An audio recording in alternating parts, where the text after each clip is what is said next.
crowd inside the convocation hall buzzed with joy. Flashing cameras, proud parents, and graduates in blue gowns filled every row.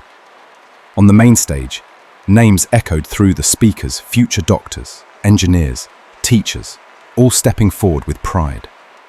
Ada's hands were trembling, not from nerves, but from the weight of everything she'd carried just to stand here. As her name rang out, Adeze Chukwuma, Bachelor of Education, first-class honours. The hall erupted in applause. But Ada didn't hear any of it. Her eyes scanned the audience, searching for him, and there he was. Dressed in his usual white kaftan and scowl, Emeka sat stiffly in the third row, arms crossed, lips pressed tight. Her husband, the man who never believed in her, who called her too ambitious, and once told her that a woman with too many degrees forgets how to kneel. But today, Ada had made it, despite the bruises hidden beneath her sleeve, despite the nights she slept on the tiled floor after being locked out, despite everything.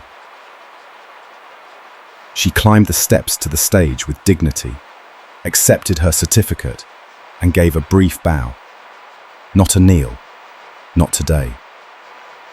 As she stepped off the platform, Emeka stormed toward her through the crowd, ignoring ushers and faculty. She barely had time to breathe before his hand cracked across her cheek. The hall went silent. Gasps, a dropped phone, then chaos. Ada stood frozen. The sting of the slap burned, but it was the silence that hurt more. Hundreds of eyes watched her humiliation, including her mother's tear-filled gaze from the back row. But someone else had seen it too. From a corner of the hall, a woman in a cream suit lowered her sunglasses. Ambassador Leona Cross, international human rights advocate, keynote speaker at the ceremony, and founder of the Women for Justice Foundation, had seen everything. Her assistant leaned in. Should we intervene? Leona didn't answer right away. She was too busy staring at Ada, watching how she didn't fall, how she stood straight, even as tears welled in her eyes. No, Leona finally said, eyes still locked on the stage. Not yet, but get your phone ready. I want that footage.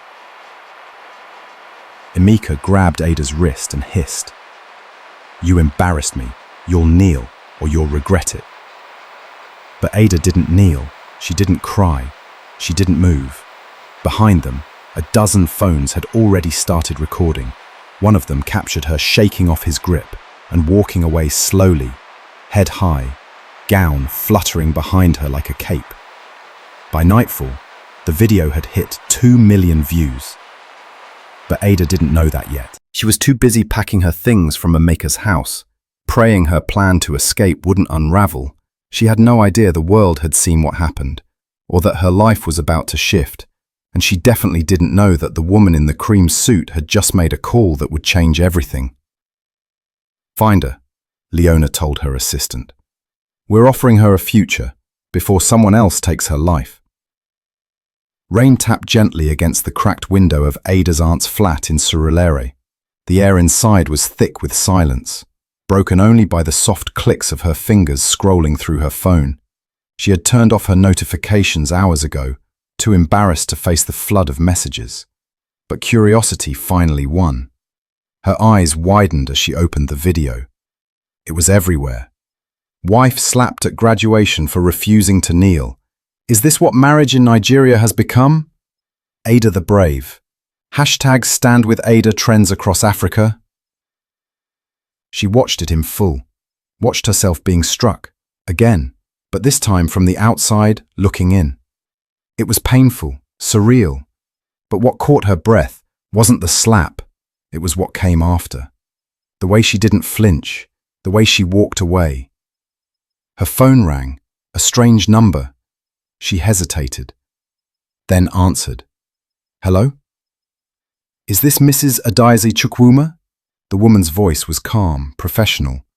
I'm calling on behalf of Ambassador Leona Cross. Ada's throat went dry. Who? Ambassador Leona Cross.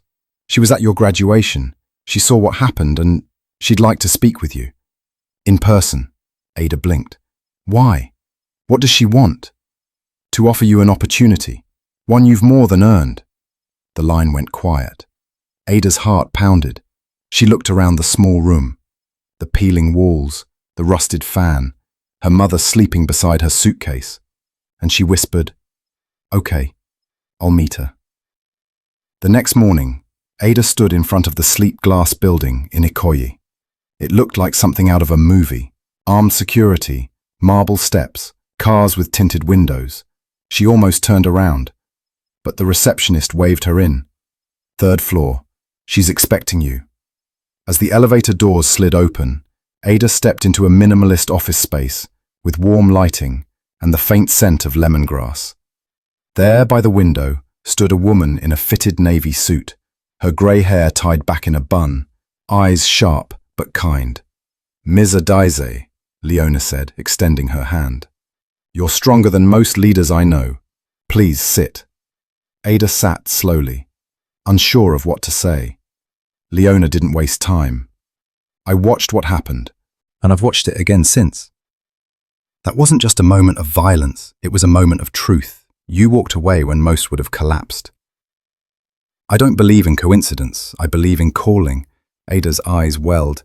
"I've read your academic record," Leona continued. "First-class honours, top of your department, community service. You're more than qualified." "For what?" Ada asked, voice shaking. Leona smiled. "A fully funded master's degree abroad. Will cover tuition, housing, a monthly stipend. You'll leave Nigeria in 6 weeks. We'll also provide you a lawyer to handle the separation." Ada gasped. "This is your life, Ada. You don't owe it to anyone who uses their hands as weapons. You owe it to yourself." As Ada stepped out of the office, heart racing, she didn't see the black SUV parked across the street. Inside, Emeka was watching, and he wasn't going to let her go that easily. Emeka sat in the SUV, fists clenched around the steering wheel, his jaw tight. He had watched Ada walk out of the fancy building like she owned the world. She smiled. After everything he did to keep her in line, she had the audacity to smile, like she was free. He punched the dashboard, breathing hard. He had spent years building a version of Ada that bent when he barked. And now, in front of the whole world, she had stood up, walked away, like his power meant nothing. He couldn't let that stand, not now, not ever. "Follow her," he told the driver, "but don't get too close. I just want to know where she sleeps." Meanwhile, Ada sat quietly in the back of a Bolt ride, clutching the envelope Ambassador Leona had given her. Inside were flight details, a temporary debit card, and a contact for a legal team ready to start her divorce process. But her peace was fragile. She kept looking over her shoulder, her body tense, like it remembered danger even when none was visible. She hadn't told anyone where she'd gone, not her aunt, not even her mother. Only 2 people knew, Leona and the lawyer she'd just spoken to. Her fingers hovered over her phone, tempted to call her best friend, Temi. But she stopped. Temi had once said, "Ada, why don't you just kneel? You know men don't like pride." That silence too had been a betrayal. That night, Ada stayed at a safe house arranged by Leona's team, modest but secure, with CCTV and a private guard. For the first time in weeks, she allowed herself to rest. No knocks in the night, no cold floors, no insults. But safety is a strange thing. It doesn't come easily to someone who has lived in fear. So when a knock came at the gate just after midnight, Ada's heart jumped. The guard opened it halfway and spoke quietly to someone outside. Ada pressed her ear to the door. "I'm her husband," the voice said, deep and sharp. "I just want to talk to my wife." The guard didn't budge. "Sir, she's not receiving visitors." Emeka's voice turned cold. "I'm not a visitor. I'm her husband." Inside, Ada grabbed her phone and dialed. "Ma'am?" The guard buzzed. "He's refusing to leave." "Don't open," Ada said, her voice shaking. "Call Mr. Jide, the lawyer, right now." Across town, Ambassador Leona was on a video call when her assistant entered. "Ma, we have a situation. He found her." Leona didn't flinch. "Then it's time to remind him. He's not the only one watching." The next morning, as Emeka returned to his car, a plain envelope sat on the windshield. Inside, a restraining order and a warning. One more visit, and you'll be facing international prosecution. But Emeka was already planning something worse. The restraining order should have stopped him. Any reasonable man would have backed off, but Emeka was not reasonable. He had grown up in a home where silence was loyalty and control was love. His father beat his mother every Saturday and still insisted on prayers before bed. So when Ada walked away, and worse, made it public, he didn't just feel embarrassed, he felt betrayed. He wanted control back, and he knew just where to strike. Ada sipped her tea by the window of the safe house, the sun peeking through the curtains. For the first time in a long time, she felt light. Leona's foundation had arranged everything: documents, passport, visa application. A scholarship was official. In just 5 weeks, she'd be in Geneva. A new world, a second chance. Her phone buzzed.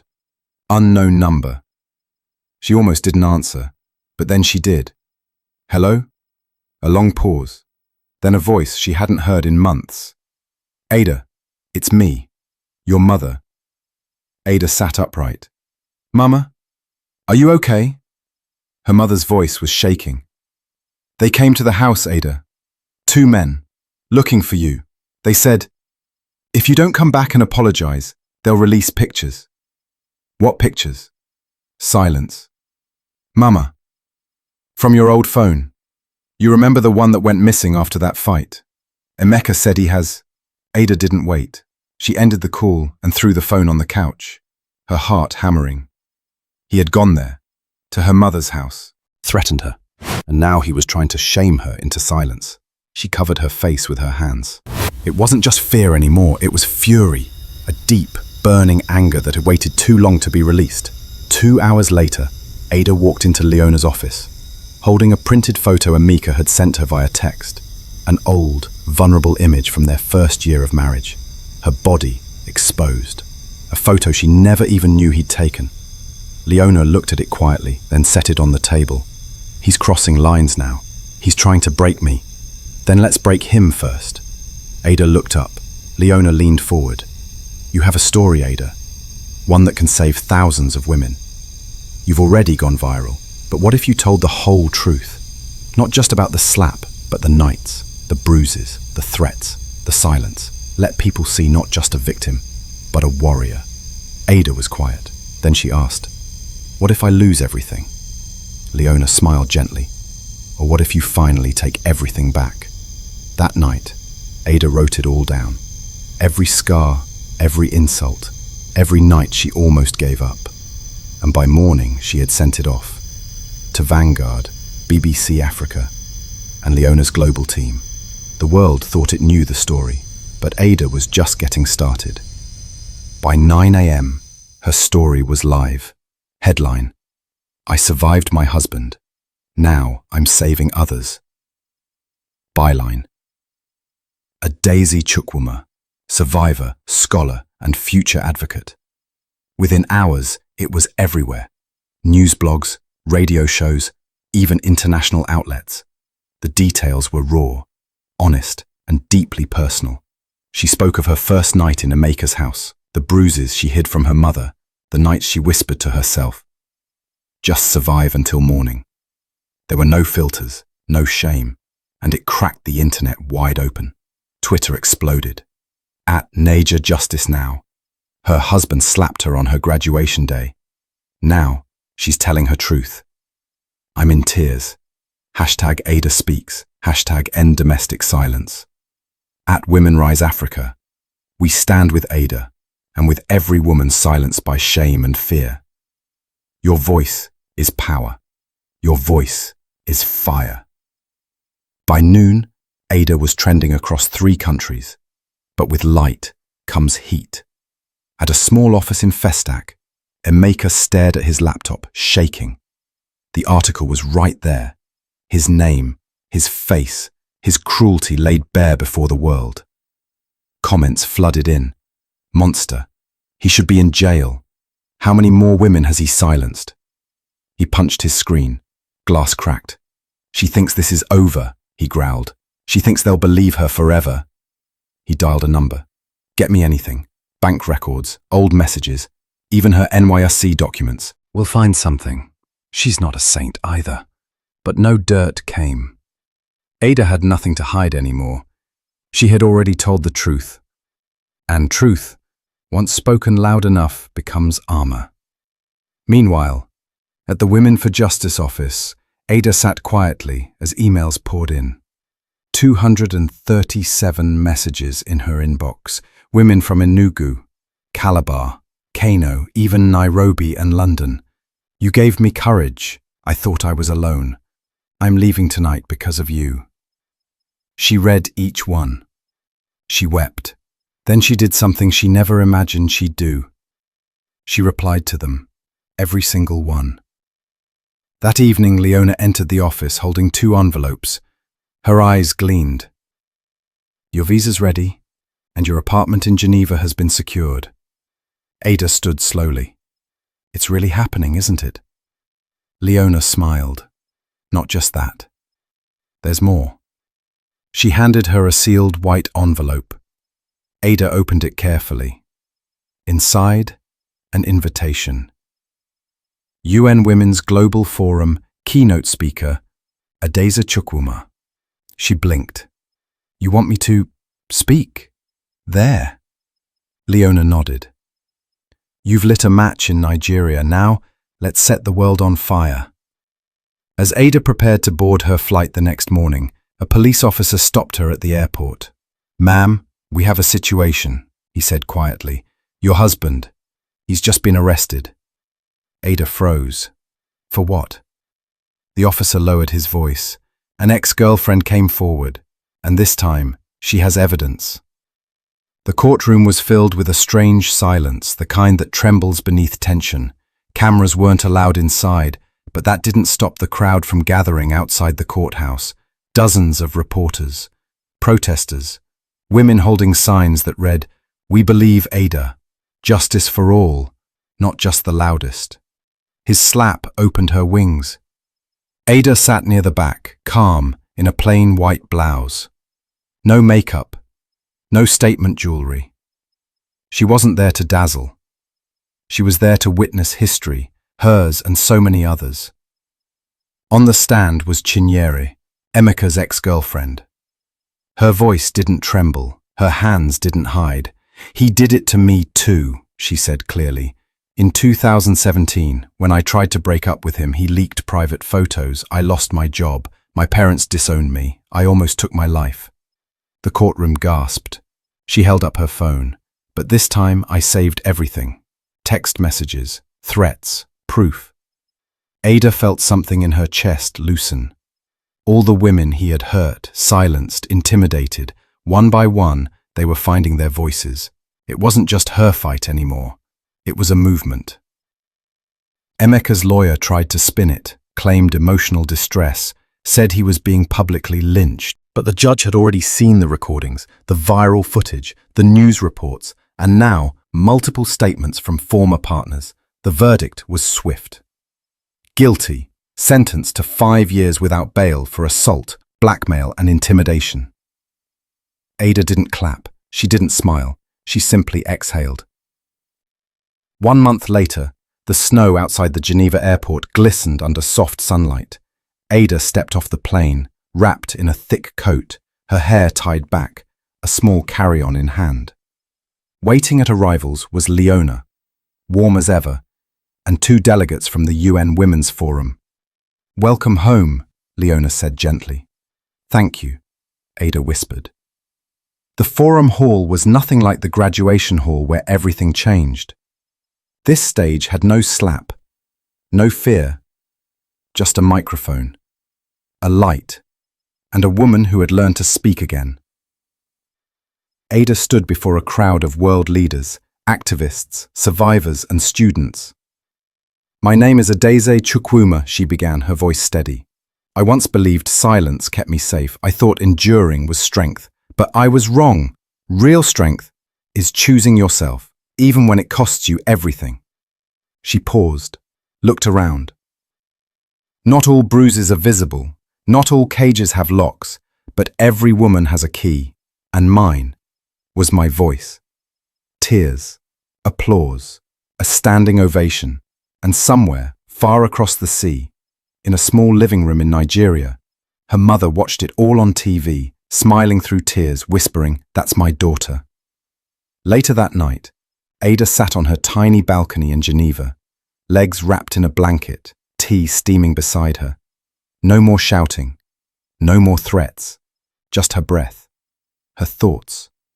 The world hadn't become perfect, but she had changed.